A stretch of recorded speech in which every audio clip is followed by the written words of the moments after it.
যে মতাদর্শ ছিল মুসলমানের লাঠি উঠিয়ে দিলে, যে মতাদর্শের সুন্দর আচরণ দিয়ে সারা পৃথিবী বিজয় করছে, সারা পৃথিবী মাশরিক থেকে মাগরিব, শিমাল থেকে জুনুব, পশ্চিম মেরু থেকে দক্ষিণ মেরু, পূর্ব মেরু আর উত্তর মেরু থেকে দক্ষিণ মেরু, সারা পৃথিবীতে যে কালেমার দাওয়াত পৌঁছায় দিছে, কি ভাই, সেটা মারামারিতে কেন রূপান্তরিত হলো? দারুল দাওয়াতের হযরত মাওলানা মুফতি সাঈদ আহমদ পালনপুরি রহমতুল্লাহ আলাইহি, দারুল দাওয়াত আমরা যখন দাওয়াতে পড়ি, দারুল দাওয়াতে পড়াকালীন হযরত মাওলানা মুফতি সাঈদ আহমদ পালনপুরি রহমতুল্লাহ বলতেন, হযরতের ভাষা, হযরত বলতেন মৌলী সাহেব, এটা হিন্দুস্তানি শব্দ, মৌলভী সাহেব, আমরা কই না মৌলী সাহেব, মৌলভী সাহেব নিজামুদ্দিন মে যায়া করো, निजामुद्दीन माजे माजे जाबा, निजामुद्दीन माजे माजे की करबा, वो निजामुद्दीन की चूटी पर यहूदी बैठे हुए हैं, निजामुद्दीन चूटी ते यहूदी बसे आछे, तुमरा जाबा और ना अन्यथाय ये दुनिया में सबसे बढ़कर फितना बन के रह जाएगा, अन्यथाय दुनियाते सबचेয়ে বড় ফিতনা হয়ে এটা দাঁড়াবে। হইছে কিনা সবচেয়ে বড় ফিতনা? হইছে কি? পৃথিবীর হাজারো এলাকা আছে যেখানে কাদিয়ানি নামক কোনো পদার্থ নাই, পৃথিবীর হাজারো দেশ আছে যেখানে রেজবি নামক কোনো অপদার্থ নাই, পৃথিবীর হাজারো দেশ আছে যেখানে তথাকথিত ভান্ডারি নামক কোনো অপদার্থ নাই, পৃথিবীর কোনো বাতিল পৃথিবীর হাজারো দেশে নাই, লেকিন এই এক বাতিল পৃথিবীর সব দেশে আছে একসাথে। বাস্তব না বাস্তব? পৃথিবীর সব বাতিল চিহ্নিত, দেখলে বোঝা যায় হ্যাঁ এটা ওই বাতিল, এটা ওই বাতিল, এটা ওই বাতিল, লেকিন এটা এমন এক বাতিল যেটা আমার পকেট থেকে, আমার ঘর থেকে, আমার পরিবার থেকে বের করছে, আমাদের মসজিদ থেকে বের করছে, যে আমার মতো দাড়ি, আমার মতো টুপি, আমার মতো জামা, এখন আর যাবা কোথায়? বাস্তব না বাস্তব? গত 18 তারিখের নয়া দিগন্ত, 19 তারিখের নয়া দিগন্ত দেখে নেবেন, গত 19 তারিখের নয়া দিগন্ত দেখে নেবেন, কোনো মানুষ মানুষকে খুন করতে পারে না, কোনো মানুষ মানুষকে খুন করতে পারে না, কোনো ইহুদি কোনো মুসলমানকে খুন করতে পারে না, ইহুদি খুন করতে পারে, ইহুদি খুন করতে পারে ইহুদিয়তের বুনিয়াদের উপরে, খ্রিস্টান খুন করে খ্রিস্টানদের বুনিয়াদের উপরে, লেকিন মুমিন মুমিনকে কেমনে খুন করবে? মুমিন মুমিনকে খুন করবে কিভাবে? কোন নেকড়ে ঘুমন্ত হরিণের উপরে আঘাত করে না, এটা তার প্রেস্টিজ ইস্যু। কোন বাঘ ঘুমন্ত হরিণের উপরে কি করে না বলেন? কোন বাঘ ঘুমন্ত হরিণের উপরে আঘাত করে না, না এটা আমার প্রেস্টিজ ইস্যু, ও ঘুমন্ত, ওর প্রতিবাদের ভাষা নাই, ওর প্রতিবাদের কি নাই, ওর প্রতিবাদের ভাষা নাই, ওর প্রতিবাদের সামর্থ্য নাই, ও এখন ধরতে পারবে না, ও তো ঘুমিয়ে আছে, আমি ঘুমন্তর উপরে হামলা করবো কেন? সেখানে ঘুমন্ত মুমিনের উপরে মানুষ হামলা করে কিভাবে? কি ভাই, আমি বলি যারা গিয়েছেন তারাও মুমিন, যারা হত্যা করেছেন তারাও মুমিন। এবার বলুন তো দেখি মুমিন মুমিনকে হত্যা করলে কি হয়? জিজ্ঞাসা তো করেন মুমিন মুমিনকে হত্যা করলে কি হয়? মুমিন মুমিনকে হত্যা করলে কি হয় জিজ্ঞাসা তো করা উচিত। এরপরেও কিভাবে সমর্থন করেন, এরপরেও কিভাবে এদের সাথে চলেন, এরপরেও কিভাবে আবার বসেন? লজ্জা তো হওয়া উচিত, হায়া তো হওয়া উচিত। সাধারণ মানুষগুলো আপনারা তো বুঝছেন না, আপনারা তো বুঝতেছেন না। কেন বুঝতেছেন না আপনারা? যারা করেছে তারা করেছে, যারা করে নাই তাদেরকে তো তওবা করা উচিত, উচিত না? উচিত না বলেন? আপনারা আমাদের ভাই, আমাদের বন্ধু, তওবা তো করা উচিত আপনাদের। এখন তো দিল তো খোলা উচিত। কেন এমনটি ঘটলো, কারা ঘটাইলো? ওরা ভেবেছে এদের থেকে যদি এক সম্প্রদায়কে আমরা কিনে নিতে পারি তো এরাও ধ্বংস হবে, ওরাও ধ্বংস হবে। আপনারা সাধারণ শ্রেণী, আপনারাও ধ্বংস হবেন ওলামাদের থেকে বিচ্ছিন্ন হলে, আর ওরা ভেবেছে ওলামারাও ধ্বংস হবে আপনারা যদি আমাদের থেকে বিচ্ছিন্ন হয়ে যান। লেকিন রব্বুল আলামিনের সিদ্ধান্ত, কোরআন যিনি নাজিল করেছেন, কোরআন ওয়ালাদেরকে তিনি হেফাজত করবেন। 4 জন করে যদি 4000ও হত্যা করতেন, সম্ভব ছিল 4000ও হত্যা করতেন, তো এদেশের ইলম ওলামাদের কিছু হইতো না, ইলম ওলামাদের কিছু কি হইতো না, এদেশের মাদ্রাসাগুলো এক জাররাও কমতো না, এক জাররাও কি কমতো না। ফাঁকে মূলত বাতিল যখন দেখছে আমাদের মিশন শেষ, আমাদের মিশন তো আর ফলপ্রসূ হচ্ছে না, এরাও ছয়সুলের কথা বলে, ওরাও ছয়সুলের কথা বলে, এরাও গাস্ত করে, ওরাও গাস্ত করে, এরাও তালিম করে, ওরাও তালিম করে, সব এক হয়ে গেল। বাতিল দেখছে কি রে, আমরা ডলার দিয়ে লাভ কি, তো ঠিক আছে তোদেরকে ধ্বংস করে দেয়, তো তোদেরকে রাতের অন্ধকারে হামলা করতে বাধ্য করে তোদেরকে ধ্বংস করছে। মনে হয় বুঝেন না, হামলা করতে বাধ্য করে কাদেরকে ধ্বংস করছে? আপনি বলেন 17 তারিখের পর থেকে কি আমরা কমছি না তারা কমছে? ওলামায়ে উম্মতের কয়জন তওবা করে এতাতি হয়ে গেছে? কথা বলেন। মুসলমানদের কয়জন তওবা করে এতাতি হয়ে গেছে যে ভাই আমরা এতদিন ভুলের উপরে ছিলাম, আমাদেরকে এভাবে মারছো, আমরা এখন তোমাদের পক্ষে আয়া পড়ছি? আরে কথা, একজন আসছে? কিয়ামত পর্যন্ত কেউ নতুন করে কেউ আসবে? কি হয়? তাহলে ধ্বংসটা কারে করলো? আমাদেরকে ধ্বংস করলো না নিজেরা নিজেদেরকে ধ্বংস করলো? নিজেরা নিজেদেরকে কি করলো? এবার নিজেরা নিজেদেরকে ধ্বংস করলো কেন? প্রশ্ন, নিজেরা নিজেদেরকে ধ্বংস করলো কেন? নিজেরা নিজেদেরকে ধ্বংস করে নাই, ওরা ইহুদিদের টোপে পড়ছে। অলরেডি বসে গেছে, কাকরাইলে মজলিস চলতেছে, সমন্বয়করা কাকরাইলে আছে, মিটিং চলতেছে, কালকে সকাল থেকে 5 দিন তোমাদেরকে দিয়ে দেওয়া হবে, তোমরা তোমাদের জোরটা 5 দিনের করো। ইহুদি দেখলো, মুসাদার রয় দেখলো, স্বচ্ছিত, তারা তো ইসলামের কাজই করতেছে। এই দল ইসলামের কাজ করতেছে, ওই দল কি করতেছে? ইসলামের কাজ করতেছে। তা আমাদের মিশন তো ব্যর্থ। আমরা যে এত কোটি ডলার দিছি, আমাদের মিশন তো ব্যর্থ। অতএব হামলা কর। হুবহু এটা কেমন হয়েছে জানেন? শয়তান হযরত আদম আলাইহিস সালামকে কি বলছিল? গমটা খান, এই গাছটা খান। কেন? যদি এটা না খান তাহলে জান্নাতে থাকতে পারবেন না, যদি খান তাহলে চিরস্থায়ী জান্নাত। কি এই ইহুদ আর নাসারার এই বেঈমান পৃথিবীতে যা বলে সবটা উল্টা বলে। সবটা কি বলে বলেন? সবটা উল্টা বলে। যেটা বলবো আপনি বুঝবেন এটার বিপরীতটাই সত্য। তো এটা কি বুঝাইছে? শয়তান কি বুঝাইছে বলেন? আপনারা যদি আদম আলাইহিস সালামকে কি বলছে? আপনি যদি না খান তাইলে কিন্তু কি আপনারা আল্লাহ যে কইছে এটা খাইতেন না। কেন কইছে জানেন? আপনাকে যে আল্লাহ নিষেধ করেছে এটা খাবেন না, কেন নিষেধ করেছে জানেন? যেন আপনি জান্নাতে চিরস্থায়ী না হন। অতএব আপনি এটা খান। কি সুন্দর করে, ইন্নী লাকুম লানাসিহুন আমিন, আমি আপনার জন্য বড় হিতাকাঙ্ক্ষী। ফোন করছে, আমরা তোমাদের সাথে আছি। দেখো না, সারা বাংলাদেশ সব সাংবাদিকরা তোমাদের সাথে আছে। বুঝেন না? তোমরা ডাক দিলে হাজারো মিডিয়া চলে আসে, দেখো না আমরা তোমাদের সাথে আছি, আমরা তোমাদেরকে সেভ করব। অতএব আজকে যদি হামলা না করো জীবনে আর ঢুকতে পারবা না। অথচ উদ্দেশ্য কি ছিল? যদি হামলা করতে পারো, যদি 2-4 জনকে হত্যা করে দিতে পারো তো তোমরা শেষ। এটা ছিল উদ্দেশ্য। বলেন, 2-4 জনকে হামলা করে দিতে পারো তোমরা শেষ। ওরা এটা ছিল বাস্তবতা। এটা ছিল কি? কারণ খুন করে কেউ টিকে না। খুন করে কি? জুলাই আগস্ট বিপ্লবে যদি সে খুন না করতো, সে 70 বছর ক্ষমতা থাকতে পারতো। খুন করে কেউ টিকে না। বলেন, যদি এখন প্রশাসন তোমাদেরকে, এখনো প্রশাসন তোমাদেরকে শেল্টার দেয়, তো প্রশাসনের শেল্টারে কিয়ামত পর্যন্ত তাবলীগ হবে না, অন্য কিছু হবে।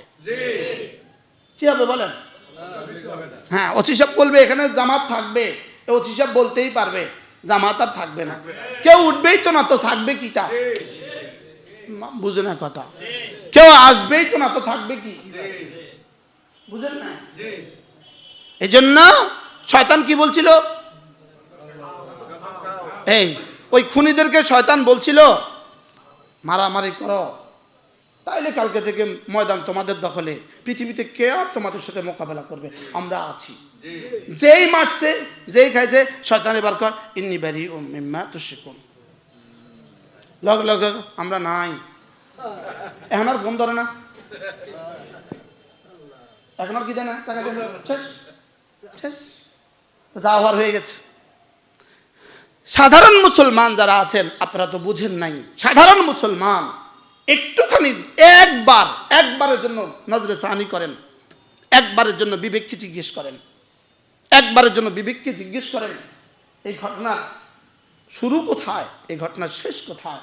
এই ঘটনার শেষ জাহান্নাম ছাড়া কোনো ঠিকানা নাই। ইচ্ছা করে কোনো মুমিনকে হত্যা করলে জাহান্নাম ছাড়া কোনো ঠিকানা নাই। বলেন, কি বলছি বলেন? তো ইচ্ছাকৃত, এটা কি ইচ্ছাকৃত হত্যা না অনিচ্ছাকৃত হত্যা? এর পেছনে মদতদাতা যারা আছে, এর পেছনে ইশারাদাতা যারা আছে, এর পেছনে মুবাশির সরাসরি যারা করেছে, আর যারা সমর্থন যোগাচ্ছে, যারা অর্থ যোগাচ্ছে, সকলেই সমান তালে দোষী হবে। হাসরের ময়দানে জবাবের জন্য রেডি থাকেন।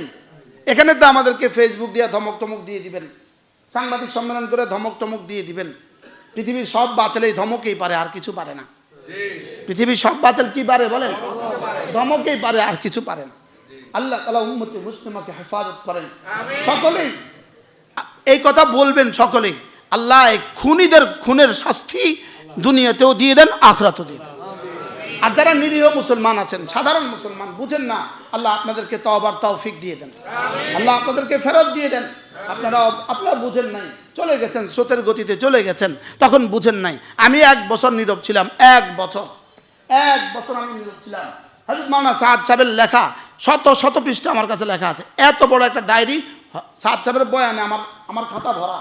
1 বছর আমি নীরব ছিলাম, বড়দের ভুল ধরতে হয় না, এটা ছিলাম। লেকিন টঙ্গীর প্রথম মারামারির পরে আমার দিল খুলছে, না আর হইতে পারে না, আর হইতে পারে না। আর দ্বিতীয় মারামারির পরে তো সরে সদর হয়ে গেছে। আপনারা কি চাচ্ছেন? আপনারা কাদের দাবার গুটি এটা পৃথিবী বুঝে গেছে।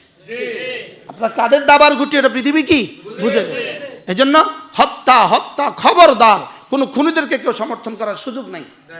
খুনিদেরকে সমর্থন করার কি নাই বলেন? খুনিদেরকে সমর্থন করার সুযোগ নেই। আপনি বলুন তো দেখি, যে অপরাধে যারা খুন হয়েছে, ওই অপরাধে আপনিও খুন হইতে পারতেন কিনা?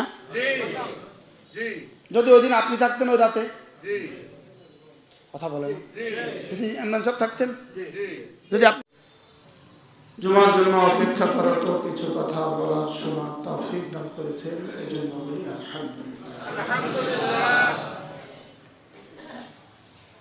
আমি আপনাদের সামনে কোরআনে কারীমের সূরাতুল ফুরকান থেকে 3খানা আয়াতে কারিমা তেলাওয়াত করেছি। এই 3 আয়াত হলো সূরা ফুরকানের শেষের আয়াতগুলো। এই আয়াতে কারিমাগুলোতে আল্লাহ তাআলা জমিনে যারা চলে এদের মধ্যে আল্লাহর প্রিয় বান্দা কারা, এদের পরিচয় তুলে ধরেছেন। বলেন, আল্লাহ তাআলার প্রিয় বান্দা কারা, এদের পরিচয় তুলে ধরেছেন। প্রথম শব্দ ছিল ইবাদুর রহমান। ইবাদুর রহমান মানে কি? রহমানের বান্দা। ইবাদুল্লাহ না বলে বলতেছে ইবাদুর রহমান। এই প্রথম শব্দ আর রহমানের মধ্যে বোঝা যায় যে এরাই হলো আল্লাহ তাআলার প্রিয় বান্দা। আল্লাহ তাআলার কি প্রিয় বান্দা, এই জন্য রহমান বলেছে। ইবাদুল্লাহ মানে সব আল্লাহর বান্দা, আর ইবাদুর রহমান মানে আল্লাহ তাআলার প্রিয় বান্দা। কারা আল্লাহ তাআলার প্রিয় বান্দা, এর পরিচয় আল্লাহ তাআলা তুলে ধরেছে। 1 নাম্বার কি? আল্লাযীনা ইয়ামশুনা আলাল আরদি হাওনা, যারা জমিনে বিনয়ের সাথে চলে। বলেন, উদ্যত্তের সাথে চলে না, এরা জমিনে বিনয়ের সাথে চলে। এরা অহংকারের সাথে চলে না, এরা অহংকারের সাথে চলে না, এরা বিনয়ের সাথে চলে। বিনয় এদের ভূষণ, বিনয় এদের কি? এরা বিনয়ের সাথে চলে। এরা বড়দেরকে শ্রদ্ধা করে, এরা ওলামাদেরকে সম্মান করে, ছোটদেরকে স্নেহ করে। এদের কলিজায় ইলম ও ওলামাদের ভালোবাসা আছে। যাদের কলিজা ইলম ও ওলামাদের ভালোবাসা আছে, বাচ্চার হাতে চকলেট দিলে বাবা খুশি হয়। বাচ্চার হাতে চকলেট দিলে কি হয়? বাবা খুশি হয়। বাচ্চার জন্য চকলেট দেয় না বাবার জন্য চকলেট দেয়? চকলেট দিছে বাবাকে, বাচ্চাকে, কিন্তু উদ্দেশ্য হলো বাবা। ছোট মেয়ে একটার আকিকা, তার বন্ধুর মেয়ের আকিকা, আপনি ওখানে তাকে 1 ভরি ওজনের একটা চেইন দিয়ে দিলেন। এই মেয়ের কাছ থেকে কি পাওয়ার আশা আপনি তাকে চেইন দিলেন? মেয়ের কাছ থেকে পাওয়ার আশা না, বাবার ভালোবাসা। তো বাচ্চারে চেইন দিলে বাবা খুশি হয়, মা খুশি হয়। এই জন্য বড়দেরকে সম্মান করলে আল্লাহ তাআলা খুশি হয়, ছোটদেরকে স্নেহ করলে আল্লাহ তাআলা খুশি হয়। ওলামাদেরকে স্নেহ করলে আল্লাহ তাআলা খুশি হন, নবীদেরকে সম্মান দিলে আল্লাহ তাআলা খুশি হন। হাদিসে রাসূল করিম সাল্লাল্লাহু তাআলা আলাইহি ওয়াসাল্লাম ইরশাদ করেন, যখন তুমি দেখবা কেউ কোনো নবীদেরকে গালি দেয় অথবা সাহাবীদেরকে গালি দেয় অথবা আলেম ওলামাদেরকে গালি দেয়, তখন তুমি বলতে পারবা এই কথা, যাও তুমি গালি দিয়েছো তো নবীদেরকে, তুমি সাহাবীদেরকে গালি দিয়েছো তো, তুমি ওলামাদেরকে গালি দিয়েছো তো, তো যাও ঠিক আছে, তোমাদের দুজনের মধ্যে যে সত্য হবে তার উপর আল্লাহর লানত। মারফু কোরআনে এ হাদিস আনছে, তোমাদের দুজনের মধ্যে যে সত্য হবে তার উপর আল্লাহর লানত। নবী সত্য অথবা তোমাদের দুজনের মধ্যে যে মিথ্যা হবে তার উপর আল্লাহর লানত। তোমাদের দুজনের মধ্যে যে নাহক হবে তার উপরে কি আল্লাহর লানত। তোমাদের দুজনের মধ্যে যে কি হবে মিথ্যাবাদী হবে তার উপর আল্লাহর লানত। এখন ইনি বলল, একজনে বলল যে হযরত ইউনূস আলাইহিস সালাম ভুল করেছেন, তাই বলবো আচ্ছা ইউনূস ইসলাম ভুল করছে, তুমি সত্যবাদী, তোমাদের দুজনের মধ্যে যে মিথ্যা তার উপর আল্লাহর লানত। এবার আরেকজনে বললো হযরত ওসমান ভুল করেছে, তা আমি কি বলবো, তোমাদের দুজনের মধ্যে যে মিথ্যাবাদী তার উপর আল্লাহর লানত। এবার আরেকজন বলবে এদেশের সমস্ত ওলামারা ভুলে আছে, তা আপনি কি বলতে পারবেন, সাফ বলতে পারবেন তোমাদের দুজনের মধ্যে তুমি আর ওলামা একরাম যে ভুলের উপর আছে তার উপর আল্লাহর লানত, আল্লাহর লানত, আল্লাহর লানত। যে ভুলের উপরে আছে তার উপর আল্লাহর লানত বলেন। এবার আল্লাহ বুঝবো সমস্ত ওলামা একরাম ভুলের উপরে আছে না ওই শুধু সুরত ধরছে হাতে ভুলের উপরে আছে, এবার আল্লাহ বুঝবো। মনে হয় বুঝেন না, কিটা বুঝলেন, কি বুঝছেন? আল্লাহর উপরে ছেড়ে দিতে হবে কার উপরে? আল্লাহর উপর। যে সমস্ত ওলামা একরাম এদেশে হাজার হাজার লক্ষ লক্ষ ওলামা একরাম কি আছে, একদিকে আছেন, আর আপনারা দু চারজন সুরত ধরছেন, সুরত ঢং ধরছেন, ঢং সং করতেছেন, সং ঢং ধরছেন, আর আমাদের পেছনে পেছনে বলতে থাকেন। তো আমরাও আল্লাহর কাছে এভাবে বলে দিলাম যে আমাদের মধ্যে যারা ভুলের উপরে আছে তাদের উপরে আল্লাহর লানত। দেখবেন লানত হইতে হইতে শেষ পর্যন্ত দেখবেন আর নাই, কাদিয়ানি যেমন এরাও তেমন। দেখবেন একজন দুজন আছে সমাজে সংখ্যালঘু হয়ে চুপে চুপে মাথা নত করি করি চোরের মতো হাঁটে। আল্লাহর লানতে এভাবে ধ্বংস হবে। যখন কোনো মানুষ ওলামাদের পেছনে লাগে তার উপর আল্লাহর লানত করে। তারপরে কি বলে বলেন, তার উপরে আল্লাহর লানত করে। ওলামাদের পেছনে পড়া যায় না, ওলামাদের পেছনে পড়তে হয় না, ওলামাদের পেছনে কি হয় না, ওলামাদের পেছনে পড়তে হয় না। তোমার এখন তাহাজ্জুদ ছুটে না, লেকিন ওই আলেমী দ্বীনের জীবনে কখনো ফজর ছুটে নাই। তোমার 70 বছরের তাহাজ্জুদের মোকাবেলায় আলেমী দ্বীনের ফজরের এক ফজরের নামাজের দাম বেশি। কি বলছি বলেন, তাহাজ্জুদের তুলনায় এক ফজরের কি বেশি, এক ফজরের দাম বেশি, এক ওয়াক্ত ফজরের দাম বেশি। আপনি তো অনার্স সেকেন্ড ইয়ার থেকে নামাজ ছাড়েন না, আর ওই ওলামা একরাম 6 বছর বয়স থেকে নামাজ ছাড়ে না। কি বলছি বলেন, যদি ওই আন্দাচরের কোনো ডাক্তার আছে কিছুই পড়ে নাই, ওষুধ বেচতে বেচতে ডাক্তার হয়ে গেছে, এরকম ডাক্তার এদেশে শহরে আছে না নাই? আছে না নাই? এরকম ওষুধ দেয় নেওয়ালা কিছু মানুষ আছে না নাই? এখন সে যদি বলে ডাক্তারের আর প্রয়োজন নেই, হ্যাঁ কি পরিমাণ বেয়াকুফ হইলে এই কথা বলতে পারে না, ডাক্তারের আর প্রয়োজন নেই। কি ভাই, ওই ডাক্তারের কিন্তু 2-4-10টা ওষুধের নাম মুখস্থ আছে, আছে না নাই? লেকিন ওই ডাক্তার এই কথা বলার সুযোগ নেই, ডাক্তারের কোনো প্রয়োজন নেই। এই জন্য এই মানসিকতা নিয়ে যারা চলেন, এই মানসিকতা, মাদ্রাসা ছাড়া আপনারা চলবেন, ওলামা ইকরাম ছাড়া আপনারা চলবেন, আপনাদের ফিউচার অপেক্ষা করেন। আল্লাহর লানত এদের উপরে, এদের উপরে কি বলেন, আল্লাহর লানত। কোনো ওলামাদের সাথে বিদ্বেষ যার কলেজায় আছে, ওলামাদের সাথে বিদ্বেষ, ব্যক্তিগতভাবে আপনার সাথে অমুকের দ্বন্দ্ব থাকতে পারে, এটা ব্যক্তিগত বিষয়, এটা কি বিষয়?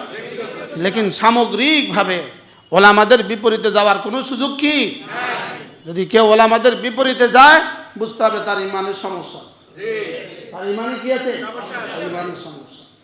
এই জন্য উদ্যত্ত আচরণ করা, উদ্যত্ত আচরণ। وعباد الرحمن الذين يمشون على الأرض هونا وإذا خاطبهم الجاهلون قالوا سلاما والذين يبيتون لربهم سجدا وقياما والذين يقولون ربنا اصرف عنا عذاب جهنم إن عذابها كان غراما إنها ساءت مستقرا ومقاما والذين إذا أنفقوا لم يسرفوا ولم يقتروا وكان بين ذلك قواما والذين لا يدعون مع الله إلها آخر যারা আল্লাহর সাথে অন্য কাউকে ডাকে না। বলেন যারা আল্লাহর সাথে কি? এটা নাম ঠিক করছে, একজনের নাম ঠিক করছে, সে জাহান্নামে গেলে আমরাও জাহান্নামে যাব। মানে জাহান্নাম শ্বশুর বাড়ি, জাহান্নাম কি বাড়ি? উদাহরণত যেমন মাওলানা জায়েদ সাহেব জাহান্নামে গেলে তিনিও জাহান্নামে যাবেন। ও জাহান্নাম আপনার শ্বশুর বাড়ি না? জাহান্নামে যাওয়ার জন্য আমি 3 চিল্লা লাগাইছিলাম জীবনে। হ্যাঁ, জাহান্নামে যাওয়ার জন্য আমি লাগাইছিলাম, জাহান্নামে যাওয়ার জন্য আমি গাছ তো করতেছি। জাহান্নাম থেকে বাঁচার জন্য গাছ না, জাহান্নামে যাওয়ার জন্য গাছ। অমুকে জাহান্নামে গেলে আমরাও জাহান্নামে যাব। অমুককে আমি বলি আল্লাহ খাওয়ায় আল্লাহ পালে, আল্লাহ খাওয়ায় আল্লাহ পালে। হ্যাঁ, যা কিছু দেখি সব মাখলুক, মাখলুক কোনো কিছুই করিতে পারে না আল্লাহ ছাড়া। আল্লাহ সব পারেন মাখলুক ছাড়া। এই খালেকার মাখলুকের মধ্যে অমুক ঢুকলো কেমনে?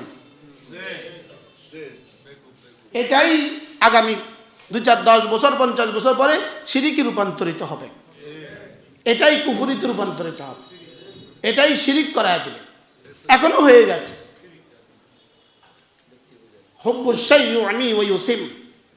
এটা ব্যক্তি পূজা। এটা কি পূজা বলেন? এটা ব্যক্তি পূজা। অমুক জাহান্নামে গেলে আমরাও জাহান্নামে যাব।